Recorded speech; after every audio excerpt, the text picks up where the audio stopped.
Hi, welcome to Kakinada vibes. కొత్తగా వచ్చిన వాళ్ళు ఈ వీడియోని లైక్ చేయండి, షేర్ చేయండి అని కామెంట్ పెట్టండి, సబ్స్క్రైబ్ చేసి పక్కన ఉన్న బెల్ ఐకాన్ గట్టిగా కొట్టండి.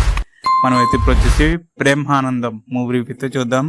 బ్రహ్మానందం అంటే రాజ్ గౌతమ్ అనమాట. తిను వచ్చేసి థియేటర్ ఆర్టిస్ట్ గా అండ్ డ్రామా ఆర్టిస్ట్ గా మంచిగా లైఫ్ లో బిజీ అవ్వాలనుకుంటాడు. అలాంటి టైంలో తను ఎన్నో స్ట్రగుల్స్ ఫేస్ చేస్తుంటాడు. అలాంటి టైంలో తన ఫ్రెండ్ అయిన వెన్నెల కిషోర్ గారు వచ్చేసి తనకు ఫైనాన్షియల్ సపోర్ట్ గా అయితే ఉంటాడు. ఎన్నో లోన్స్ అయితే తీసుకుని ఉంటాడు. అలాంటి టైంలో ఢిల్లీలో ఒక మంచి ఆపర్చునిటీ అయితే వస్తుంది తనకి, రాజ్ గౌతమ్కి. కొన్ని డబ్బులు అయితే అవసరం వస్తుందండి ఆపర్చునిటీని సద్వినియోగం చేసుకోవడానికి. అండ్ అలాంటి టైంలోనే వాళ్ళ తాతగారు అయిన బ్రహ్మానందం అంటే ఆనందమూర్తి గారు తనకి హెల్ప్ చేయమని, తనతో ఉండమని అయితే ఉండమని అంటారు.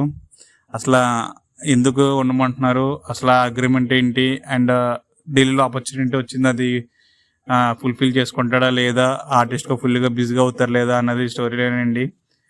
ఇప్పుడు కమింగ్ టు ద పాజిటివ్స్ అండి. పాజిటివ్లు అయితే మనకి మెయిన్లీ చెప్పాలంటే ఆర్విఎస్ నిఖిల్ గారు అండి. ఆర్విఎస్ నిఖిల్ గారు ఆల్రెడీ ఇంతకుముందు మసూదా మలిరాబా మూవీ అయితే చేశారు. అవి మంచి మంచి హిట్స్ అయితే అయినాయి. ఇప్పుడు అలాంటి టైంలోనే ఇప్పుడు బ్రహ్మానందం మూవీ అయితే తీసుకుని వచ్చారు.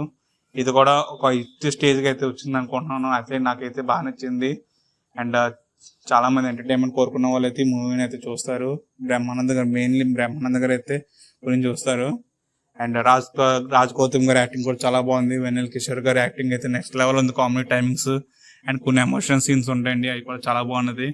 అండ్ బ్రహ్మానంద గారు కూడా తనైతే పర్ఫార్మెన్స్ అయితే ప్రాణం పెట్టేశారండి. ఇందులో అయితే కామెడీ సీన్స్ కూడా చాలా బాగుంటాయి. అండ్ కొన్ని ఎమోషనల్ సీన్స్ ఉంటాయండి బ్రహ్మానంద గారి, అవి కూడా చాలా బాగున్నాయండి.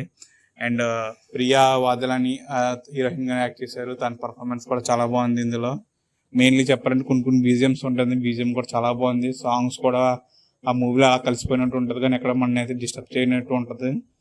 అండ్ నెగిటివ్స్ వచ్చేసి కొన్ని డ్రాబ్యాక్స్ అయితే ఉంది. స్టార్టింగ్ 30 minutes కొంచెం లాగ్ అనిపిస్తుంది.